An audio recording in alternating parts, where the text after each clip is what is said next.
Boa noite a todos. Estamos mais uma vez aqui com o Isolamento Anatômico AMC. Hoje, episódio 10 da primeira temporada. E hoje nós teremos aqui a grande satisfação de ter o professor André Felipe Marcondes Vieira, professor do Departamento de Morfologia da Universidade Federal Fluminense, que vai conversar conosco sobre anatomia da segmentação pulmonar aplicada à broncoscopia. Boa noite, professor André. Tudo bem contigo? Tudo bem, Cavalzói. Obrigado aí pelo convite, obrigado pela oportunidade de participar aí da atividade. Isso tem sido muito legal aí isso, né? Então, nós vamos começar falando de verdade uma revisão. Vejam que é revisão, tá? Não é uma aula sobre isso. Muito rápida a respeito das vias aéreas superiores, porque quando a gente introduz o aparelho para fazer o exame, nós temos que passar pelas vias aéreas. Então, vamos começar aqui com essa revisão, né, mostrando exatamente essa parte mais posterior aqui das vias aéreas superiores, que é exatamente a faringe. Né? Obviamente, a gente consegue ver aqui da faringe de uma maneira muito simples. A nasofaringe, que é aquela parte posteriormente ao nariz, a orofaringe, aquela posteriormente à cavidade oral, e deu uma linha mais ou menos na margem superior da cartilagem epiglote, a gente tem a laringofaringe aqui atrás. Reparem que isso aqui, para nós, é apenas uma passagem, né? Seja lá pela cavidade oral, seja pela cavidade nasal. A cavidade nasal aqui que não está inteiramente representada em virtude de não ter sido retirado do septo nasal. Então, a gente não consegue ver a parede lateral, que é aquela que tem mais acidentes, né? Então, que demandaria um pouco mais de explicação anatômica. Mas o que a gente precisa ver e lembrar bem é exatamente desta região aqui, da orofaringe e da laringofaringe, que a gente vai mostrar um pouco mais detalhadamente. E para a gente seguir no detalhe e falar da morfologia, da anatomia interna, vejam, a gente não vai ficar falando da parte externa, e sim da parte interna, aquela que é visualizável com o exame. Ainda assim, é importante a gente conhecer um pouquinho da estrutura ou do esqueleto da laringe. Aqui na parte mais superior desse tubo, que tem um esqueleto ósseo, né, que inicialmente é formado, um esqueleto, desculpem, que ele é em parte ósseo, em parte cartilaginoso, né, como a gente pode ver aqui, e tendo até algumas membranas fibrosas que para alguns autores fazem parte também desse esqueleto, né? Esse esqueleto vai se afilando e vai se tornando cada vez mais regular e mais igualzinho, né, aqui na parte de baixo, na medida que nós chegamos na traqueia. Mas ele começa na parte mais superior. Aqui a gente está vendo em uma secção, num plano sagital, aqui o ocioide, a cartilagem epiglote, com seus ligamentos fixando ele no ocioide, aqui na parte superior, e o epiglótico, e aqui inferiormente tire o epiglótico, fixando ele mais ou menos no ponto de convergência das duas lâminas daqui de baixo dessa cartilagem, que é a cartilagem tireoide. É uma cartilagem em forma de escudo, como a gente já bem sabe, que tem as duas lâminas convergindo para essa parte anterior e divergindo posteriormente. De maneira que ela é exatamente um escudo, ou se a gente olhasse por cima, mais ou menos uma letra V, né?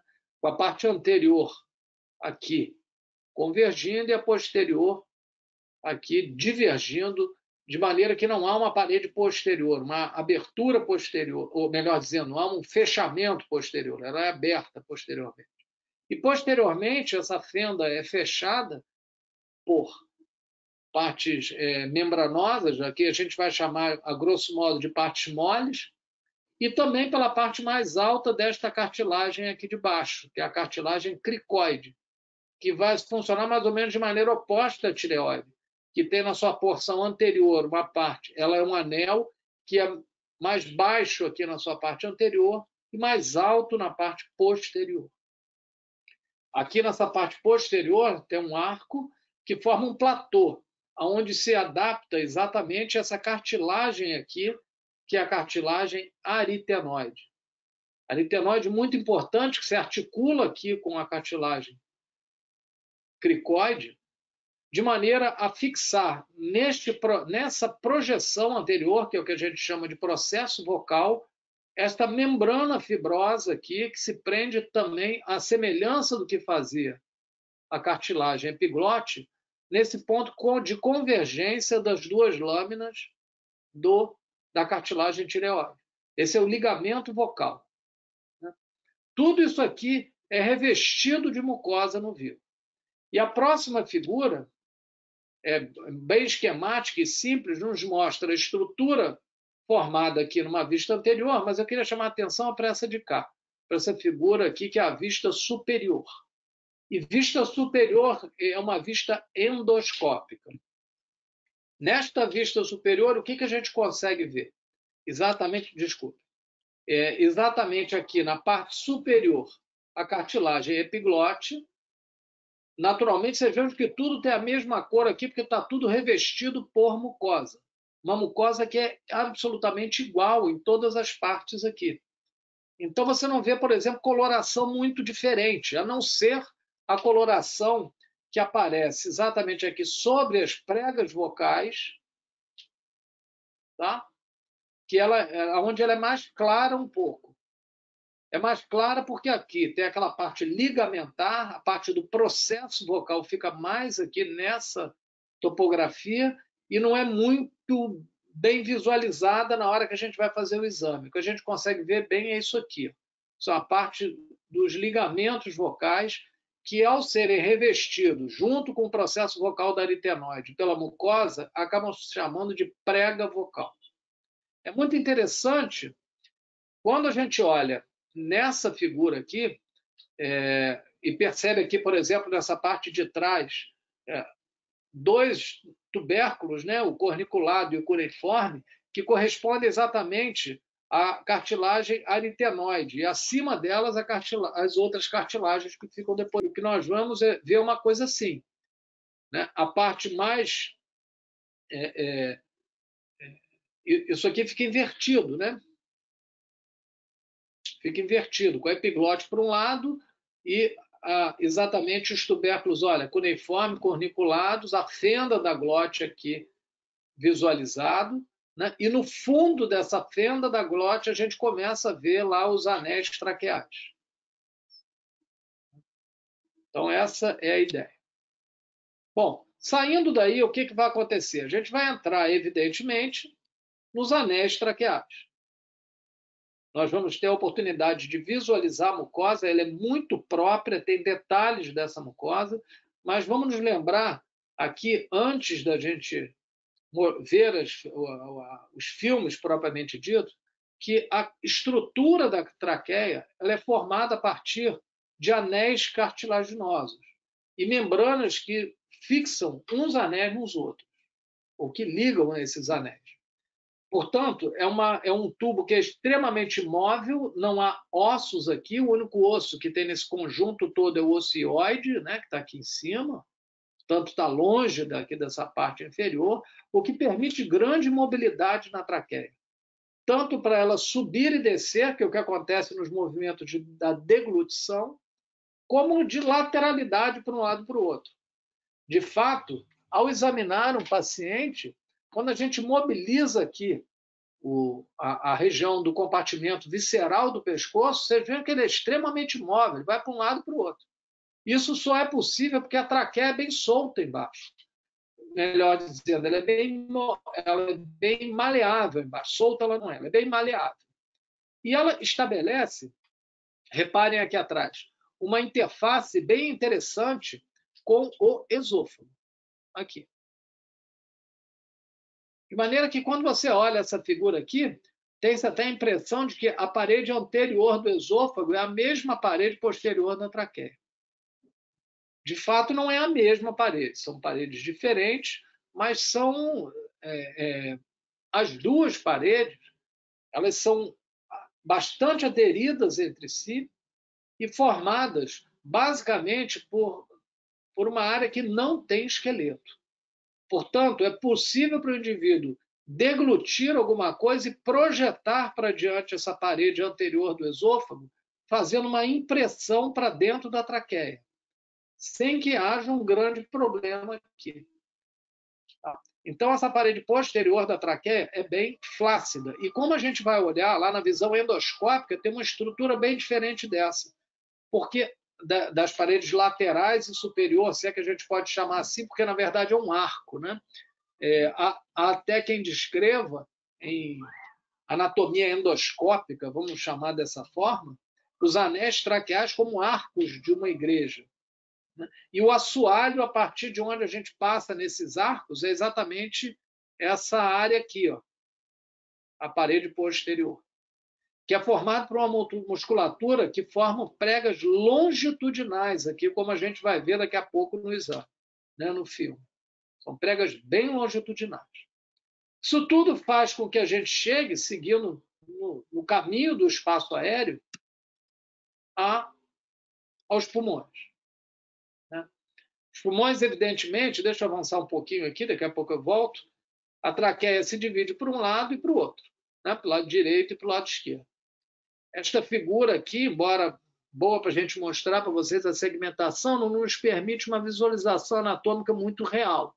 Porque, como vocês podem ver aqui nesta figura especificamente, a traqueia se divide em dois, né? O brônquio principal direito e esquerdo, mas nesta representação aqui especificamente, eles parecem ser muito semelhantes entre si.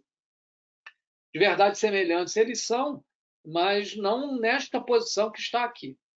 Porque o brônquio principal do lado direito é mais verticalizado e tem um diâmetro um pouco maior. Enquanto que o brônquio principal do lado esquerdo, ele é um brônquio mais horizontalizado, né, e tem um diâmetro um pouquinho menor. Essa diferença de diâmetro no exame endoscópico é difícil da gente ver, como vocês vão perceber quando virem o filme. Mas na hora que a gente olha para a anatomia mesmo dela, né, olhando sob o ponto de vista do mediastino, consegue ver que eles são bem diferentes aí, as angulações. Tá? Vamos avançando e voltando. Tá?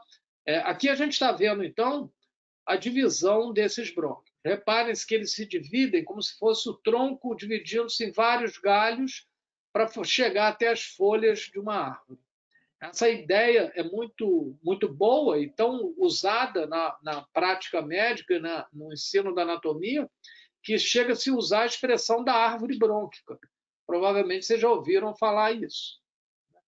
E o que a gente pode notar nessa figura aqui é exatamente o seguinte. Vocês já sabem que cada pulmão é dividido, né? Tem seus lobos, o pulmão esquerdo dividido em 3 lobos, o superior, médio e o inferior, enquanto que o direito dividido em 2, lobo superior e o lobo inferior. E para cada um desses lobos, desses 5 lobos, vamos dizer assim, existe um brônquio para eles. E a esse brônquio convencionou-se chamar de brônquio secundário. Então, o brônquio principal, vejam que eu vou usar vou me permitir usar uma linguagem aqui para descrever algumas estruturas que não corresponde exatamente à nómina anatômica, mas corresponde à nomenclatura que as pessoas usam ao descrever os exames, usam a falar na parte clínica. Eu sempre chamo atenção para isso nas minhas aulas presenciais e acho que vale a pena chamar atenção aqui também. Quando a gente fala que não corresponde exatamente à nómina anatômica, a gente está se referindo àquela nómina determinada pela anatomia. Às vezes, o pessoal que trabalha diretamente na prática médica, na parte clínica ou na parte cirúrgica, usa nomenclaturas mais antigas, porque estudaram há tempos atrás e não tiveram essa atualização. E por eles usarem um nome diferente daquele que corresponde diretamente à nómina anatômica atual, isto não quer dizer que eles não conheçam as estruturas e, principalmente, que não saibam o que estão fazendo. Tá? Então, eles usam nomes que podem em alguns aspectos, não serem os mais atuais, mas que, de verdade, essas pessoas sabem bem o que estão fazendo. E aí acaba que a gente tem que conhecer essa outra nomenclatura também, que é um pouco mais antiga, utiliza-se muito de epônimos e de maneirismos para falar, porque esse é o linguajar que acaba acontecendo dentro dos hospitais. Tá? De fato, para nós que trabalhamos com anatomia há tanto tempo, né, a gente procura, no máximo possível, usar a nómina correta, mas nem sempre a gente consegue, né? É um trabalho meio de formiguinha para começar, para que as pessoas mais jovens, né, que têm menos tempo de formada, acabem por implementar progressivamente a linguagem mais correta. Né? Eu tenho certeza que o Cavazzoli deve se contorcer quando olha uma coronariografia, né? Porque usa uma nomenclatura que não é mais a que a gente usa hoje em dia. As coronárias têm nominações diferentes da nómina anatômica atual em relação àquilo que o pessoal que faz hemodinâmica usa, né? E, de verdade, aqui nas áreas de broncoscopia também a mesma coisa acontece. Mas o fato é, então, que vocês vão, por exemplo, ver que quando a traqueia se divide em dois, nós temos o bronco principal direito e o bronco principal esquerdo. Alguns chamam de bronco fonte direito e esquerdo também, e outros de bronco primário direito e esquerdo. E nesta divisão existe essa cartilagem aqui, em forma de gancho, que produz como se, na visão interna, como se fosse uma quilha, né? Como se fosse como se fosse aquelas lâminas da cartilagem tireoide, né? Faz um bico assim, que determina o local de divisão, de dicotomia do caminho para o bronco de um lado e do outro, para o direito e esquerdo. Essa aqui é a carina. E quando, de verdade, a carina é a cartilagem toda. Mas na nomenclatura endoscópica é apenas essa projeção que o gancho, que a parte inferior da carina faz por debaixo do local onde há a divisão e aquela projeção que fica revestida de mucosa. Tá? Então, é isto que eles chamam de carina. E quando a gente tem, depois aqui, os brônquios primários se dividindo em brônquios secundários, tá? A gente vê para cá e para cá,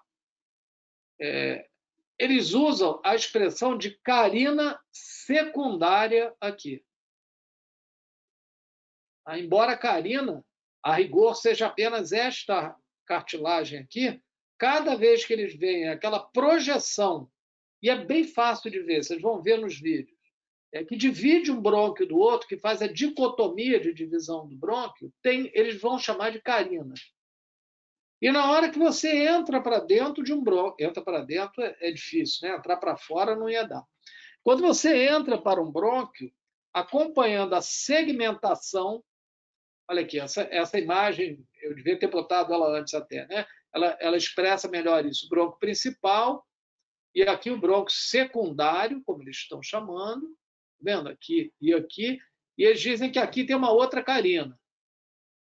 E aí, na hora que você entra num brônquio aqui, ali a gente está formando ali o brônquio, está observando, desculpem, o brônquio para o lobo inferior, reparem que aqui aparecem os brônquios de calibre menor, que são brônquios terciários, que vão para cada um dos segmentos pulmonares. E no exame, a gente vai conseguir ver até aqui. Tá? Esses são os limites do exame.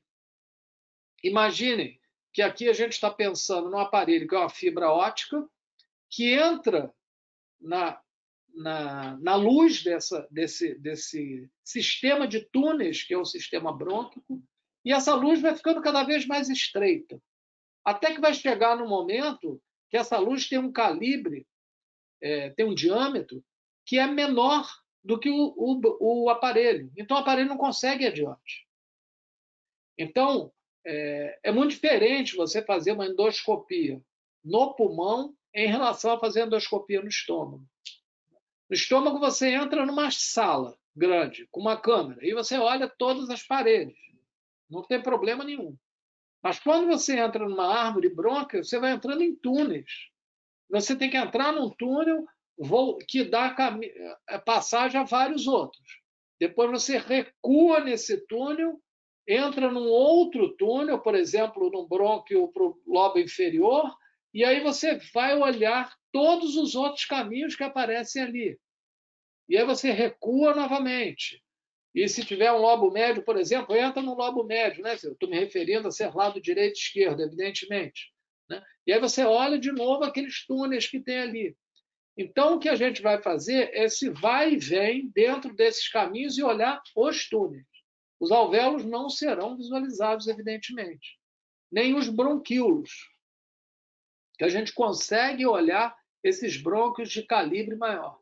E, aliás, eu ia comecei a falar e acabei parando, né? Aqui a gente tem uma carina secundária, aqui uma carina terciária, outra carina terciária, mas reparem que a morfologia, olha, das cartilagens é absolutamente distinta. O que eles chamarão de carina serão aquela projeção da mucosa quando tem a divisão. Estou chamando atenção para isso, porque isso não corresponde à nome anatômica. Tá? Então, é isso aqui. Então, o que a gente vai olhar na verdade? O que nós vamos ver de verdade é isso aqui. Nós vamos ver de verdade 10 túneis diferentes em cada um dos pulmões. Então, o pulmão do lado direito tem 10 túneis para serem olhados, túneis terminais, né? Eu diria assim. De verdade, no pulmão direito, a gente tem um túnel, que é o bronco principal. O segundo aqui, que é o túnel para o lobo superior, é o bronco secundário aqui. Um outro bronco secundário que vai para o lobo médio e para o lobo inferior aqui. Tá? Todos esses segmentos aqui têm nomes. Tá? Mas a gente vai usar o que é usado. Na nomenclatura endoscópica, são os nomes desses segmentos e usado também o número deles. Então, é desejável para alguém que vá fazer broncoscopia saber não apenas os nomes, como os números correspondentes de cada um desses lobos. Tá? Desses segmentos pulmonares. Mas voltando ao raciocínio dos túneis, então, um túnel principal que é a traqueia, um outro secundário aqui, o segundo, terceiro, quarto, quinto. Então, são 5 túneis aqui, até aqui, 6, 7, 8. E depois desses 8, nós temos mais 10. Então, de verdade, são 18 túneis para a gente olhar. E quando você vai fazer um exame endoscópico, você tem que entrar nos 18 túneis. A não ser que exista alguma coisa que impeça isso, como a gente vai ver também em um dos filmes aí. Quais são os segmentos que a gente precisa ver? Vamos olhar nessa figura aqui. Peraí, não, passei direto. Essa. Que é a figura que a gente consegue ver melhor esse negócio, porque fica maior. Né? Daqui a gente vai passar para as outras. Reparem, lobo superior, médio e inferior. Lobo superior e lobo inferior. Evidentemente, aqui o pulmão direito, aqui o pulmão esquerdo. Ambos numa vista que não é exatamente lateral, é mais anterolateral. Tá? Então, é fácil da gente pensar no lobo superior, que tem um segmento apical, um anterior e um posterior. Quando a gente olha para o outro lado, é a mesma coisa. Um apical, um anterior e um posterior. E aqui, do lado esquerdo, esses segmentos, a nomenclatura anterior e posterior faz um pouco mais de sentido do que do lado direito. Tá? Porque aqui ele é mais medial e lateral do que, na verdade, anterior e posterior, como aparece aqui. Eles são um pouco diferentes, os dois pulmões. Reparem que aqui a gente tem 2 segmentos, numerados como 4 e 5, né, que correspondem ao lobo médio, que é um segmento lateral e um medial. Enquanto que aqui, no pulmão esquerdo, no lobo superior, nós temos 2 segmentos que também são chamados de lateral e medial, embora eles não estejam nessa disposição aqui, que nós chamamos de segmentos lingulares. Um com o número 4 e o outro com o número 5. E no lobo inferior, aqui e aqui, chama atenção porque existe um segmento apical, um apical aqui, numerado como segmento 6. Eu diria que esse segmento 6 é o segmento mais famoso da pneumologia, né? Porque é exatamente nesse segmento 6 aqui que a gente tem a maior incidência de lesões relacionadas à tuberculose. Então, a gente costuma muito falar que, por exemplo, a tuberculose é uma doença que aparece mais nos lobos superiores, né? Na parte superior do pulmão. Isso é porque a gente está pensando na anatomia radiológica, né? Na anatomia de radiografias de tórax, que mostra apenas uma visão anterior. E quando você olha de frente isso aqui, você está olhando por aqui, ó, isso aqui é tudo uma coisa só. Tudo no mesmo nível. Então, você vê esta imagem na mesma altura dessa de cá. Essa topografia, desculpem, na mesma topografia dessa. Aí tem a falsa impressão de que a lesão é muito alta. Bom, de verdade ela é alta, mas tem a falsa impressão de que ela é no lobo superior. Então, este é o segmento que mais frequentemente é cometido por tuberculose. 2 segmentos. Eu diria que se eu fosse comparar tuberculose entre o lobo superior e o lobo inferior, eu diria que no superior é mais frequente realmente. Mas o segmento isolado que mais tem o acometimento da doença, no qual ele é mais característico, é esse aqui. Tá? O segmento 6. Isso levou até um jargão de linguagem, né, que fala que o paciente carrega a tuberculose nas costas. Né? O doente leva a doença nas costas. Porque esse lobo é bem posterior, né? É mais apical e posterior. Eu não sei se está aparecendo um zumbido aí na imagem, mas é porque eu estou próximo da janela e está ventando aqui. Aí eu peço desculpa a vocês aí por esse zum, zum, zum que vocês estão ouvindo aí, é o ruído do vento.